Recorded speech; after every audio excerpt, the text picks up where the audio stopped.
नमस्कार दोस्तों, आज की हमारी कहानी है जिस लड़की का भाई नहीं है वो हमारी बहू नहीं बनेगी। रसोई में खड़े ललिता जी की कमर दुखने लगी थी। आज उनकी बहू प्रिया के मायके से उसके अमेरिका वाले मामा मामी आ रहे थे। वह प्रिया की शादी में नहीं आ पाए थे, इसलिए वह प्रिया से मिलना चाहते थे। उनके साथ बहू के दोनों भाई भाभी और उनके बच्चे आ रहे हैं। उन्हीं के लिए ललिता जी सुबह से रसोई में खाने की तैयारी कर रही थी। जब कमर ज़्यादा दर्द करने लगी तो वह ड्राइंग रूम में आकर सोफे पर बैठ गई। साड़ी के पल्लू से माथे का पसीना पोंछा और सोफे से कमर टिका दी। दर्द कुछ हल्का हुआ तो सोफे पर बैठे बैठे प्रिया के कमरे में झांका। वह अपने मामा मामी और बच्चों के लिए गिफ्ट पैक कर रही थी। उसे ना काम की चिंता थी, ना ललिता जी की कमर के दर्द की। ललिता जी सोचने लगी, सोचा था बहू आएगी तो थोड़ा आराम मिलेगा, पर मेरा काम कम होने की बजाय और बढ़ गया। शादी को 6 महीने हो गए, पर प्रिया यहाँ अभी तक मन नहीं लगा पाई, ना घर की कोई जिम्मेदारी संभालने में रुचि लेती है। प्रिया के मायके में उसके मम्मी पापा 3 बड़े भाई थे। तीनों की शादी हो गई थी और उनके 2-2 बच्चे थे।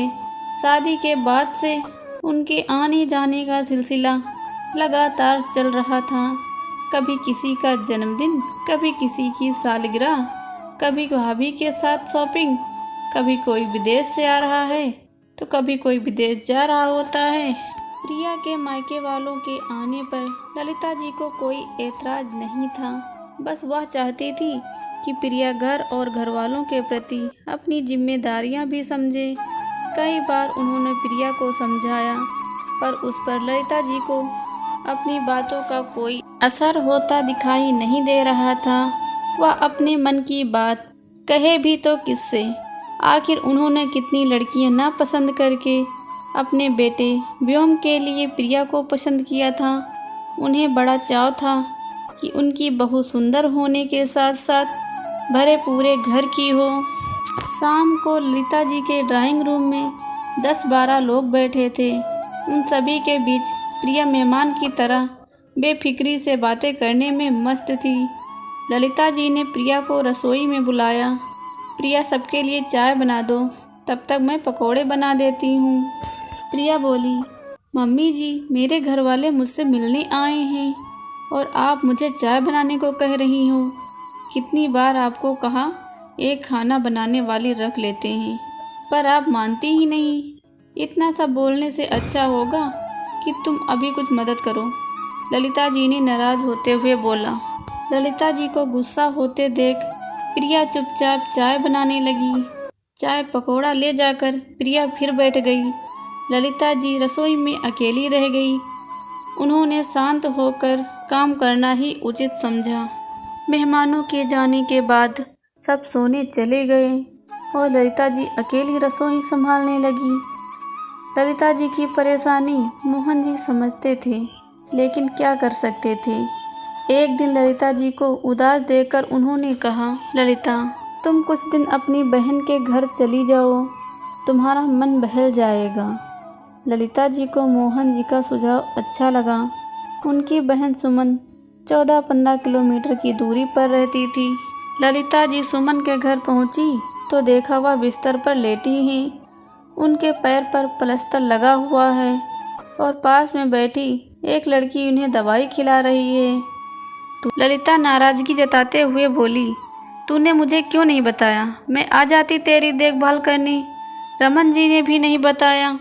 दीदी, मैं ठीक हूँ, वो तो ऑफिस के काम से बाहर गए हैं, उन्हें भी नहीं बताया। आप इससे मिलो, पड़ोसन कमला की बहू रजनी मेरी बहुत सेवा कर रही है। मैंने एक बार सोचा भी आपको बुला लूँ, पर इसने मना कर दिया। बोली, आंटी, मैं हूँ तो आपको किसी को बुलाने की ज़रूरत नहीं है। रजनी ललिता जी के पैर छूकर बोली, आप दोनों बातें करिए, मैं चाय बनाकर लाती हूँ। थोड़ी देर में रजनी चाय के साथ पकोड़े भी ले आई। बेटा, अब तुम घर जाओ, मैं सुमन के साथ हूँ। जी आंटी, मैं खाने की तैयारी करती हूँ। आपके लिए क्या बनाऊँ? नहीं बेटा, मैं बना लूँगी। ऐसे कैसे? आप मेहमान हैं और मेहमानों से काम नहीं कराया जाता। आप दोनों बहनें बातें कीजिए, तब तक मैं खाना बनाकर लाती हूँ। बहुत प्यारी बच्ची है, नहीं तो आजकल की लड़कियाँ बस अपने रिश्तेदारों को पूछती हैं। ललिता जी बोली।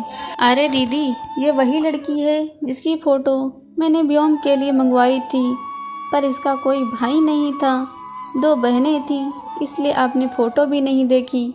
मैंने आपसे कहा भी था कि लड़की बहुत संस्कारी और गुणी है, आपको बेटी की कमी महसूस नहीं होगी। ललिता को याद आया, उसने कहा था जिस घर में बेटा नहीं उस घर की लड़की मेरी बहू नहीं बनेगी। माता पिता कब तक रहेंगे? भाइयों से मायका होता है, तीज त्योहार पर भाई ही आता है, इसलिए उसने फ़ोटो भी नहीं देखी थी। फ़ोटो घर पर पड़ी थी, कमला को पसंद आ गई, आज उनकी बहू है।